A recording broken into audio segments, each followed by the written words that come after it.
what's up guys? Dubs Hill. Russell North, how's it going guys? Saturday morning. Again.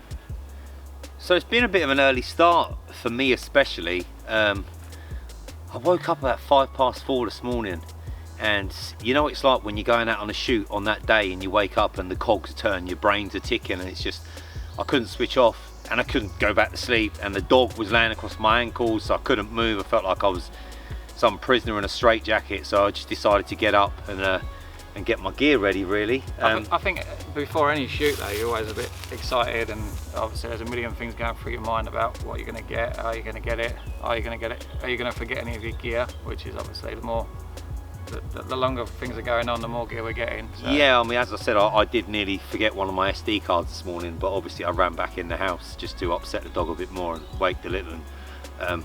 I know Russ was excited as well by, you know, me dragging him out the house early again. Yeah, super early. Russ loves an early, he's getting used to my early mornings now, so. Yeah, I don't know about that, but I don't mind doing it now and then. So anyway, it's Saturday morning.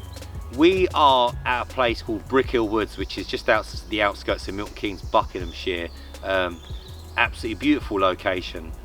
Fantastic for B-roll, just fantastic for filming any kind of footage. So we thought we'd pipe up here early doors this morning and get some good B-roll footage. And plus, one of the main reasons for this video as well is Russ has this saying about what day it is in the Dubs household. What is? Explain that. Every day is Christmas Day. Pretty much, isn't it? Really.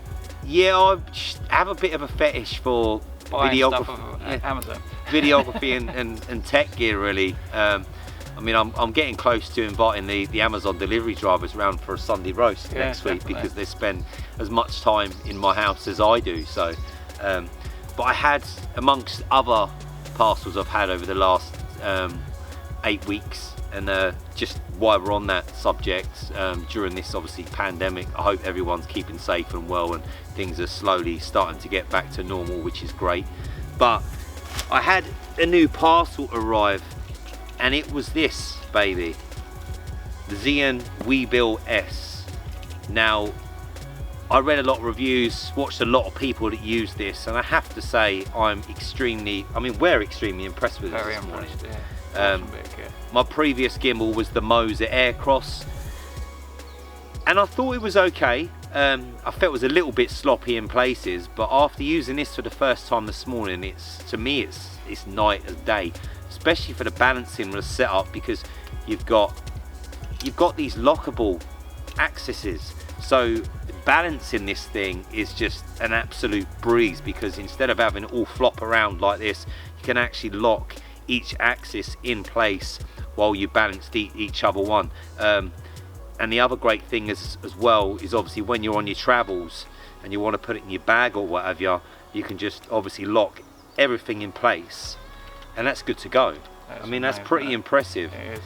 And the other thing that I really like about this is the handle. You can get the quick release clips for this, which I probably will invest in. Yeah. So Amazon delivery. guy, get another delivery. But if you can see this, another handle. So when we're doing the underslung mode, it's perfect. It's absolutely perfect. Plus it gives you another anchor point in here to get some really good smooth footage. I think obviously with the handle on top as well, the weight distribution is a lot better as well. And the one thing I would find as well is a bit of equipment you use while filming, it doesn't matter how big it is or how small it is, because it starts getting quite heavy, doesn't it? Yeah, it does. And I think with the fact that you can move the handle, just gives you another point of contact. It does, yeah, and it just makes everything a little bit more easier to use.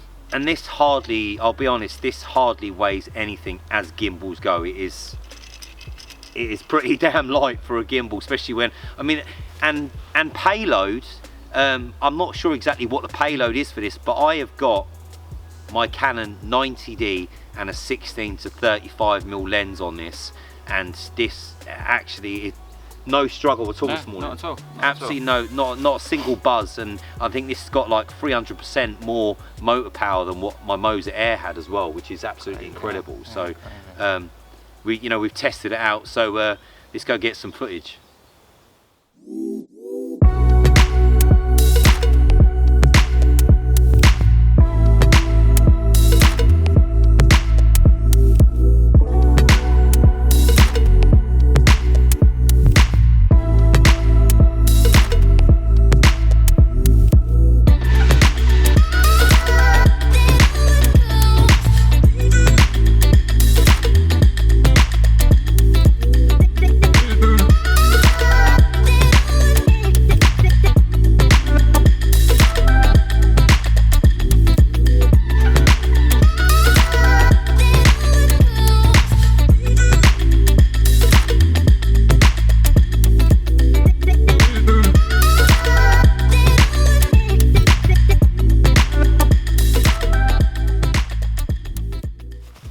yeah, that's the Weebill S. Well impressed. Great bit of kit. Obviously build quality as well is, compared to that one you had before, is leaps and bounds really. It's you know, just the dials, the knobs, the buttons. Yeah, I mean, you can get the autofocus stuff for it. Yeah. They have actually brought out a module as well, which is pretty handy. I'm not sure whether I'll buy it, but I'm sure I will, Russ. You will. But I'll give him a week. basically, it's a module that connects underneath the plate for the camera, and what it does is it connects to your smartphone. Okay. So you can actually get the 1080p image on your smartphone. Which is pretty good to see what you film. So if you've got two people, and there's also a mode on it as well, which is pretty handy, just for fun to try out. But you can actually use your smartphone to control the gimbal axes as well. Oh, right. So if I'm running around with my smartphone, you're holding the gimbal, and I want to pan or I want to tilt. If I move the phone in any direction, the actual gimbal will move. Brilliant. In sync with my smartphone, which is pretty good. How accurate and responsive it will be. We'll find out in 2 weeks' time. We'll find out in 2 weeks. It's not December yet, is it? Every day is December. So yeah, I'm well impressed with that. And one last thing, I do also, obviously we got the tripod as the handle, but I do, it's only a little thing, but I do actually like the way there's a lock. There's a lock on here as well, so you can actually lock these from coming out, so you can't open it, and it actually locks that from spinning off as well, which is pretty handy as well, so you're not going to walk along and that's going to work its way loose throughout the day. So excellent bit of kit. There's going to be some real lucky bride and grooms this year when people are allowed to get married. Yes. Yeah, so I actually had another delivery as well. Another one. I'm terrible. This pandemic was supposed to save everybody money. I just got bored really. I mean, this isn't really new. This come a little while back, but I invested in one of these bad boys, the DJI Mavic Pro 2. That is one awesome bit of kit. Yeah, I mean, I like it's so compact. It's so easy. I had the Phantom before, and although it was a great drone, it didn't shoot in 4K, and you had to screw the props on, and it come in a massive case. This just fits in a little camera bag. It's got the Hasselblad camera on it as well, 4K 10-bit it shoots in. It's just an incredible bit of kit, and the smart modes on it, the intelligent modes, you know, the active track. We did the active track on the boosted board the other week when we done the pandemic video. The active track, the point of interest, just some great modes. And I love, you know, you can take off from there and land in my hand as well, although last week I did actually catch my finger, but it didn't do too much damage. But it's just, even the weight of it is fantastic. Hardly anything, is it really? Yeah, and my favourite mode is there's like a tripod cinematic mode, and that actually slows down all the processes of the actual flight. Right. Okay. So it actually moves a lot more cinematically, so you get the nice cinematic smooth footage instead of. I always found with my Phantom that it was very, you know, obviously I think you can adjust the settings and stuff in there.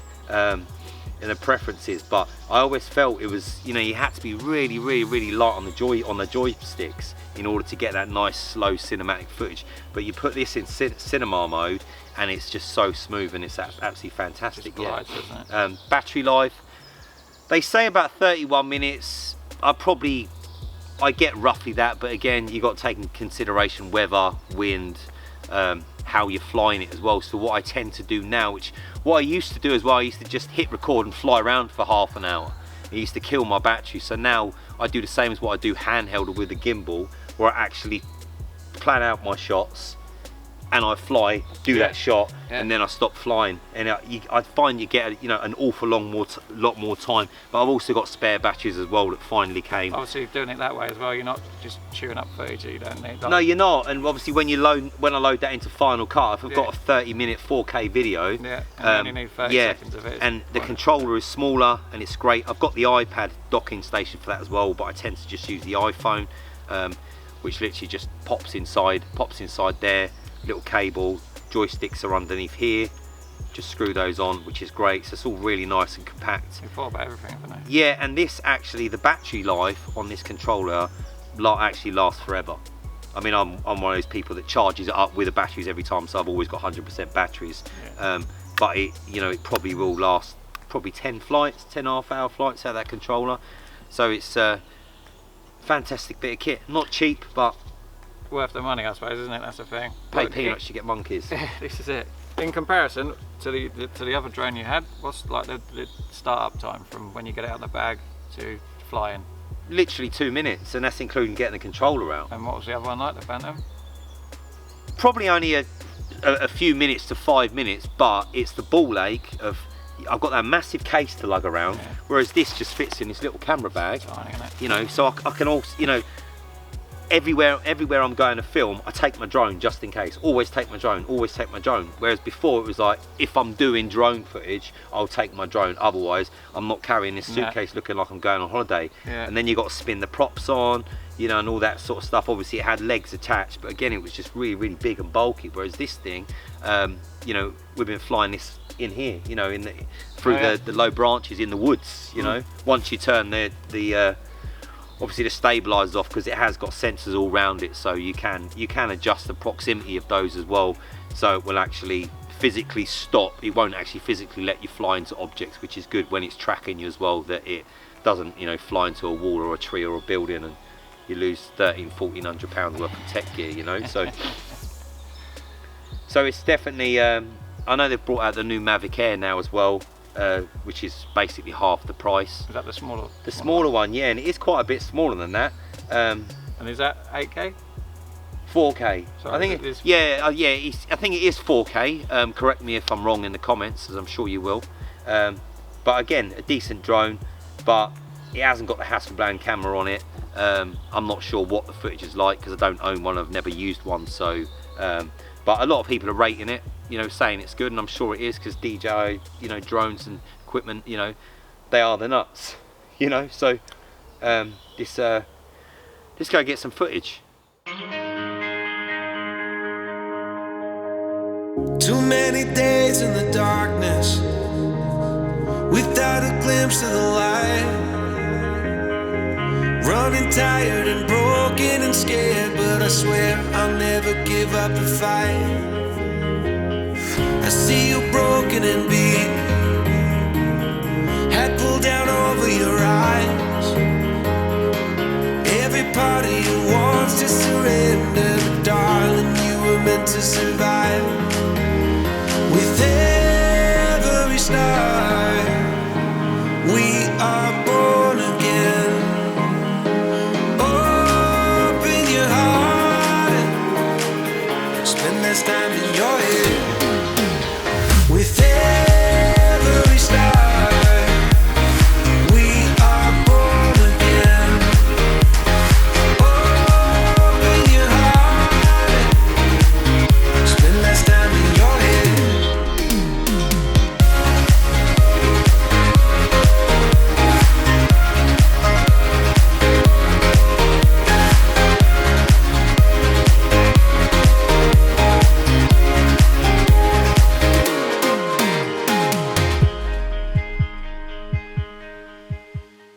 Alright, so that is the Mavic 2 Pro. So yeah, I've had a pretty fun morning. That's been really good actually, even if I had to get up early again. I've got to say, I am feeling a little bit crashy.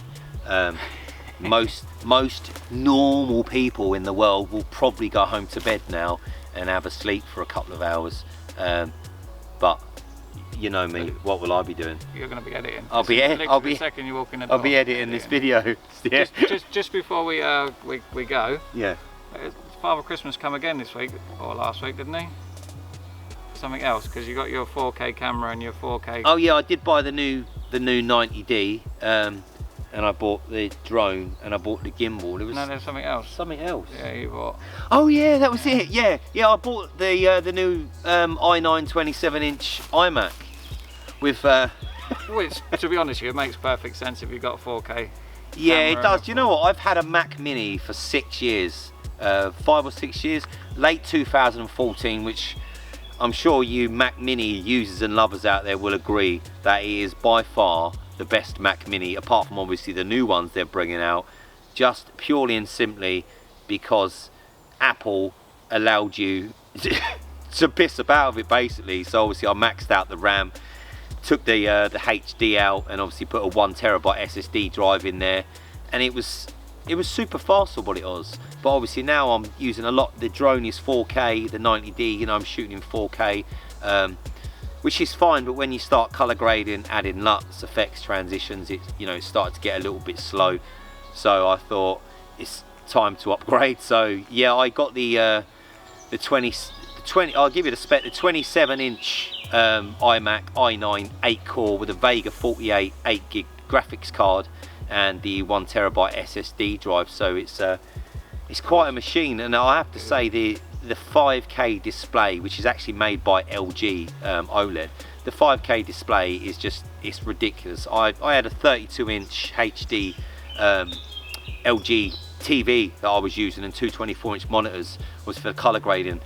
Now I've swapped my studio about, so I've got the iMac there, and then I've got the 32-inch above, and when I stick the same image on both screens, crazy, it looks like totally different images, just from the pure clarity and the grading on it. So it's fantastic. And yeah, just I'm hoping I won't have to change my computer. And obviously my Ellis, my 14-year-old lad, you know, he wanted to get into video editing and stuff like that, so he's inherited my Mac Mini with the dual screens and a fully loaded super fast Mac Mini with Final Cut and every transition and effect you could possibly ever dream of. So he's a happy bunny making Fortnite videos now. Bleep out the swear words. Yeah, no, 100%. So yeah, anyway, thanks for joining us, and we'll be back soon. Make sure you hit the subscribe button down the bottom. Dubs Hill, as you know, Russ Says Cut, Russell North, hit the subscribe button. And don't forget that bell, because how are you supposed to know where we are and when we're there if you don't ring that bell? Yeah, it's like the Prosecco bell, but for YouTube, so make sure you hit it, all right? So we'll catch you soon. Have a good weekend. Take care. Take it easy, guys.